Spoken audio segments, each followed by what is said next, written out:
UPSC ESE 2025 की prelims की result declare तौखरे। Union public service commission UPSC ना इंजीनियरिंग की सर्विस की प्रीलिमिनरी एग्जाम होखिबा जून की तांग निपाल दा पांगथोखिबा अदुगी रिजल्ट हाइदोखरे। क्वालिफाइड ओरेबा कैंडिडेट सिंगी रोल नंबर अगस्त की तांग 10 दा थागदबा मेंस एग्जाम की दमकता इंजीनियरिंग सर्विस की पोर्टल upsc.gov.in दा उबा फंगलगनी।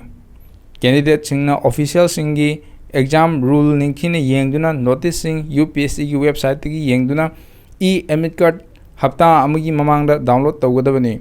Final mark cut off selection लोरबा मतुंग पर्सनालिटी टेस्ट यावना कंप्लीट ओरगा हाइदोकनी हाइना पल्ली। अकुप्पा मरोल की क्वारी तौनबगीदमक अयुक पुंग 10 दगी नुंथिन पुंग 5 बोकी मनुंगदा फोन नंबर 233880888 नत्रगा 233852271 नत्रगा 233811125 नत्रगा 230985543 दगी हंगबा यागनी हाइरी।